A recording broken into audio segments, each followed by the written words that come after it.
gribētu teikt jā. Vienā sadaļā es gribētu teikt jā. Kurā? Nu, tad redzēsim. Precizējiet, lūdzu. Būs. Ko tas nozīmē? Nu, tas nozīmē to, ka, protams, ka kā jau kurš vadītājs vienmēr rūpējas un analizē savu darbinieku rīcību. Un tur ir problēmas ar to pašām? Problēmas? Darbinieku profesionālitāte, Jā, protams. daudzīšana uz tekiem, ka Tā iepriekš tas bija. Jā. Nevis šobrīd tāds problēmas tā nav. Ne, šobrīd tāda problēma nav. Bet ne jau tikai steku izmantošana ir pašvaldības policijas darba instruments. Ir arī normatīvi akti, kuri ir jāievēro un tā tālāk. Tas ir ļoti... Šo, teiksim, vadošo postu darbinieku pieņemšanu darbā, tur tam caurspīdīgumam un šiem atklātiem. Kur tur kaut kādas problēmas ir bijušas? Ja vadītājs uzskata sev vadītājs, kurš ir atbildīgs, viņš uzskata sev, kad viņam ir blakus nepieciešams apstiprinātās struktūras ietvaros, ir nepieciešams kadru maiņas un profesionālu cilvēku ieviešana, tad viņš to arī dara. Nu, iepriekš no darbiniekiem bija konkrēts pārmetums, ka viņiem netiek dot šī iespēja kāpt pa karjeras kāpnēm. Ir tātad profesionāli, kas jau no pirmo gadu tur strādā. Vadītājs tā tad ir uzskatījis, Neviens nav pietiekami labs. ka tie profesionāļi, kas nāk no malas, būs labāki. Tad interesanti tāds viedoklis. No vienas puses mēs runājam par to, ka ir profesionāli un aizvien par to jācīnās, no otras puses jūs pārmetiet, ka tādā brīdī, kad to dara, tad atkal nedrīkst to darīt. Tāpat par algām mēs arī tāpat runājam. Ja? No vienas puses, tad, kad sākās, tad ir milzīgais štats ārprāts kādas algas, tad, kad mēs samazinām algas, jūs sakiet ārprāts, ko jūs dariet? Jūs to darījāt ļoti, tā teikt, klusīgā, tādā slēptā veidā, pilnībā neizskaidrojot. Svarīgs ir gala rezultāts. Un tikai? Nē, protams, arī process. Un tādēļ ir lietas, kuras ir jārunā, un tādas ir ļoti daudz lietas, par kurām jārunā savlaicīgi. Un, protams, ir arī lietas, kur nav histēriski jāsāk bļaut, bet ir vienkārši jāskatās, kādā veidā šo jautājumu atrisināt. Par Zemgales olimpisko centru, kas tur būs tagad? Tur ir ar valdību viss skaidrs, finansējums būs, darbs sāksies?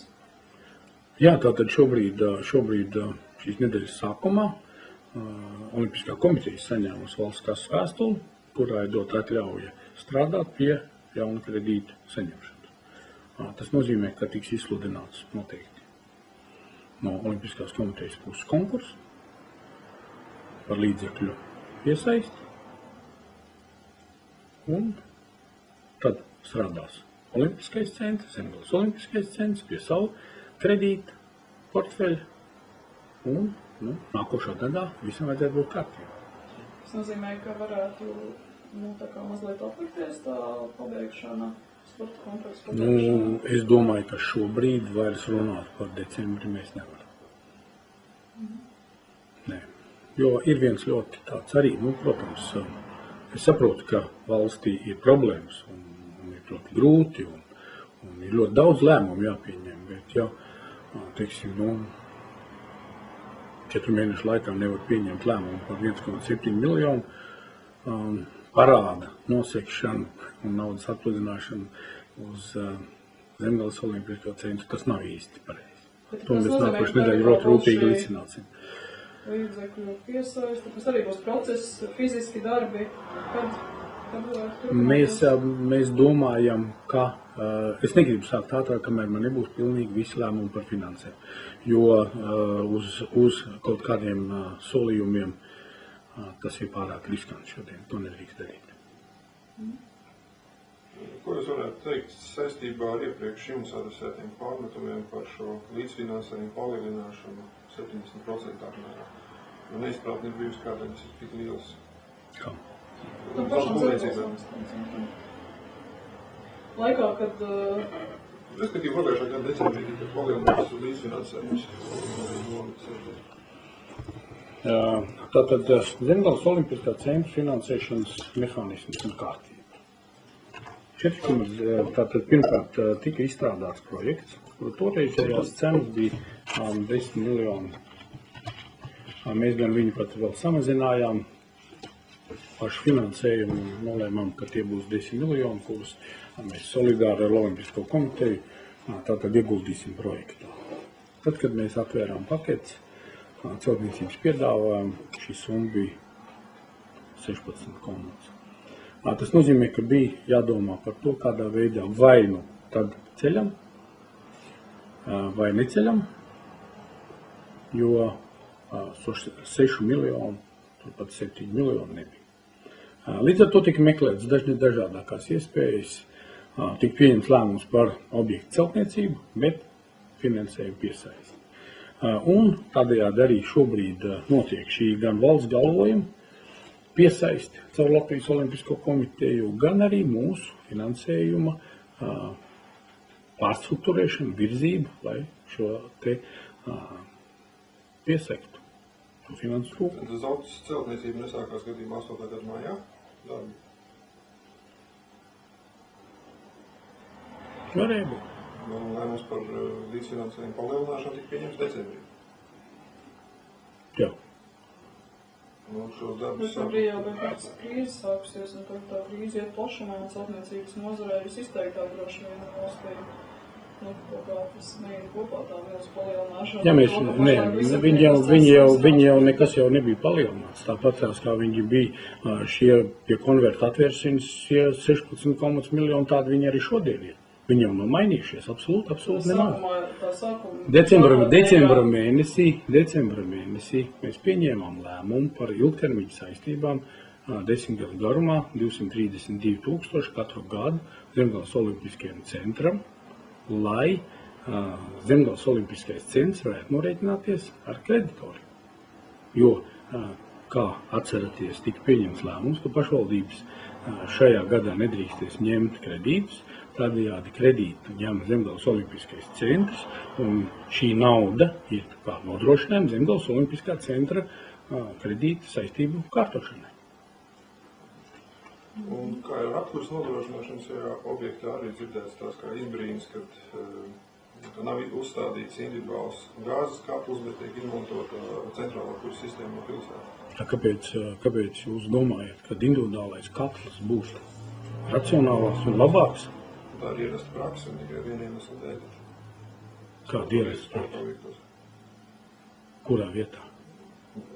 Kā? Jebkurā lielā halā. Tad atnesiet priekšlikumu, izskatīšu. Ja tas būs lētāks. Nekas nav par vēl jau nav izbūvēts. Jā, pēdējais jautājums ir pajautāt, vai jūs jūtaties ērti būdams partijā, kuru vada augsta līmeņa korupcijā, nevis kādreiz atvainojos, bet kuras premjera kandidāts ir korupcijā apsūdzēts, dienas stāvokļa izmantošanā apsūdzēts cilvēks. Es tā kā neesmu vēl dzirdējis, ka viņš būtu apsūdzēts. Viņš ir apsūdzēts, jā. Kas viņu apsūdzēja? Bet tiesā taču viņš ir. Jā, viņš bija Grīnberga lietā, kur viņš vinnēja. Šobrīd Grīnberga lieta jau tomēr tāds sīkums sarežinājums. Jā, tad, kad tiesa būs savu darbu pabeigusi, tad es teikšu savu vērtējumu. Šobrīd, ņemot un skatoties Ventspils attīstību, es vienmēr ļoti priecājos par to, kādā līmenī tas notiek, par Ventspils sakārtotību un zināmā mērā. Tad, kad es sāku strādāt, man bija 2 pilsētas, kuras es ņēmu par zinām etalonu, kurai Jelgavai vajadzētu līdzināties. Un tā ir Valmiera un tā ir Ventspils. Kad Jelgavas sasniedz Ventspils līmeni? Mēs strādājam. Ventspils ir savs nosacījums, kas to visu ir darījis iespējami. Bet runāt par šo konkrēto... Jā, bet es domāju, ka šobrīd arī mašīnu būs un pārējās lietas nebūs sliktāk. Pats svarīgākais taču ir tomēr, lai būtu ražošana, būtu eksports. Un jāsaka, ka Jelgavā uzņēmumi ļoti rūpīgi strādā ar eksportu un tas priecē. Un šodien mēs šajā brīdī uzsāksim jaunu programmu, kurā mēs ļoti rūpīgi pētīsim katru uzņēmumu un visas sistēmas vietu, gan arī katru uzņēmumu vietu un kādā veidā šiem uzņēmumiem varētu vairāk sniegt atbalstu, precīzāk atbalstu, jo šodien, ja mēs skatāmies statistikas datus, tad mēs strādājam ar 2 gadu veciem datiem, kas ir pilnīgi nepieņemami. Līdz ar to esam uzsākuši šādu sadarbību ar dažādākām kompānijām, kuras mums gan sniegs datus, gan arī paši analizēsim to, kas notiek pilsētā. Jo šodien ne viss ir skaidrs. Pirmās